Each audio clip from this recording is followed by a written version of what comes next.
Welcome back, my dear students. I had to cut short the previous video.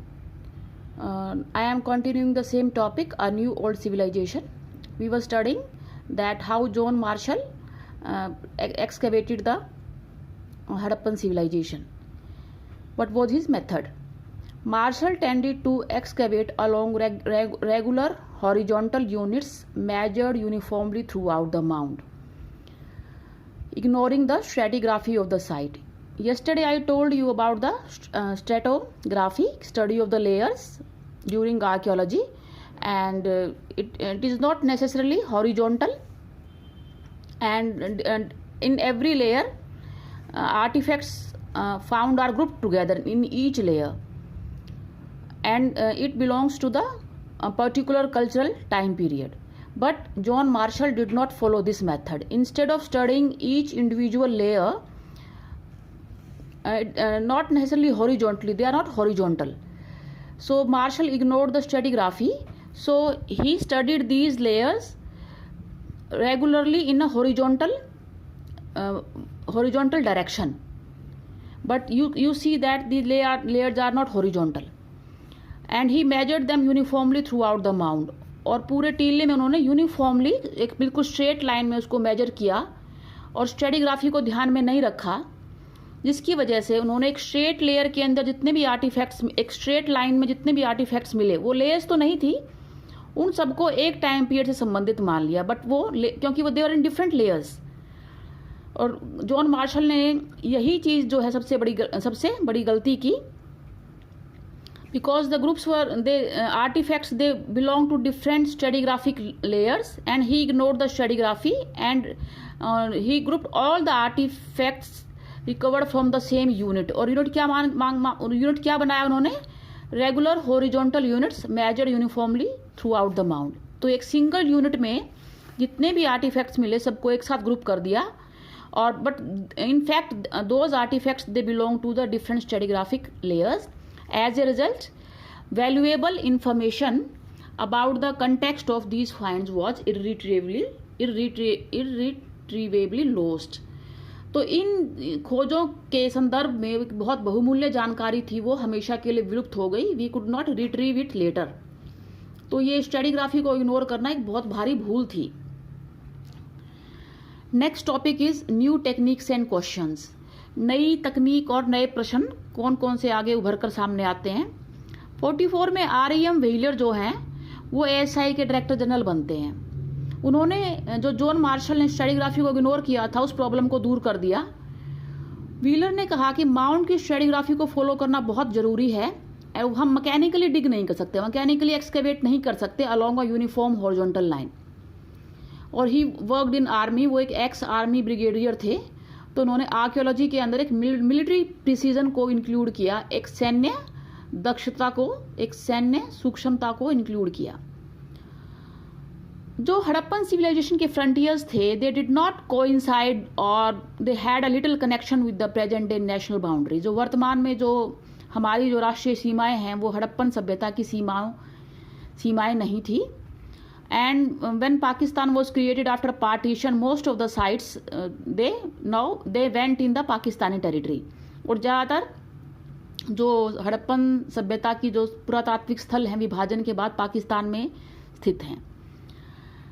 This has spurred Indian archaeologists to try and locate sites in India. तो इसलिए भारतीय जो पुरातत्वविद हैं वो भारत में ही ज़्यादा से ज़्यादा हड़प्पन काल के पुरातात्विक स्थलों की खोज में लगे हुए हैं. An extensive survey in Kutch, Gujarat के कच्छ रीजन में a number of Harappan settlements have been found, and exploration in Punjab and Haryana have added to the list of Harappan sites. और पंजाब और हरियाणा में भी जो है हड़प्पन साइट्स मिली हैं. While Kalibangan, Lothal, Rakhigarhi and most recently Dholavira, they have been discovered, explored and excavated, और fresh explorations are underway. और ताज़ा तरीन जो उत्खनन है वो चल रहे हैं अभी भी.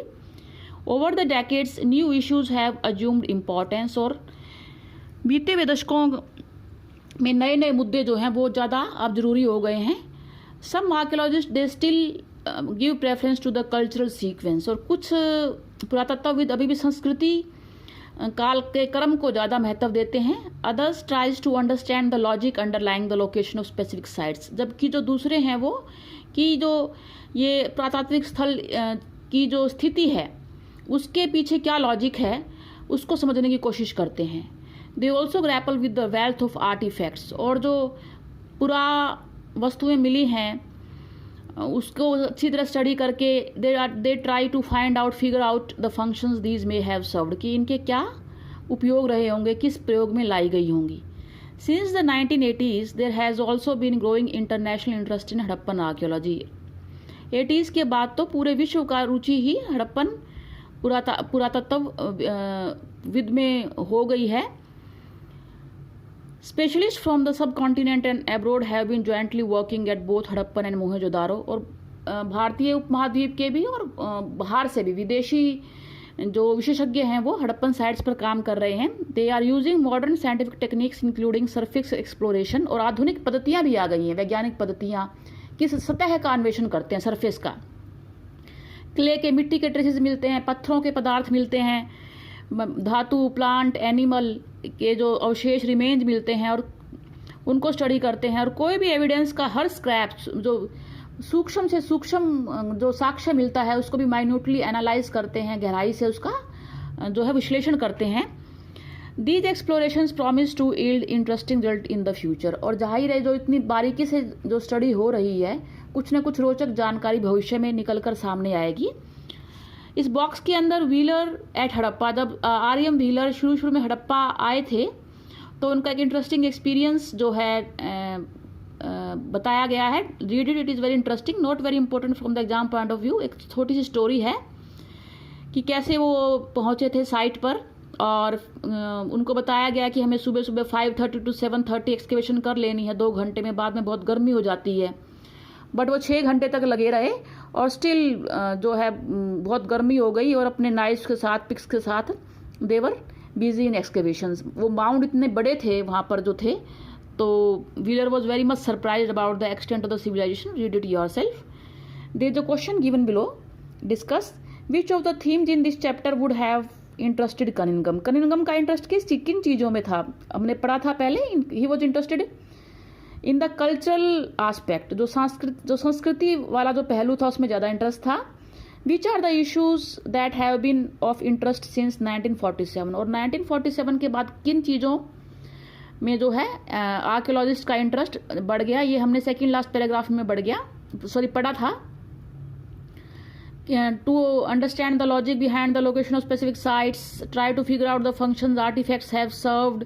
तो ये नए जो है इंटरेस्ट बढ़ गए हैं। 80s के बाद तो और भी इंटरनेशनल इंटरेस्ट बढ़ा है। वो क्या क्या स्टडी करते हैं नीचे हमने पढ़ा है, ये सारी चीज़ें you can include in this question. So watch these videos and I am giving you assignment on the basis of this. Try solving that assignment.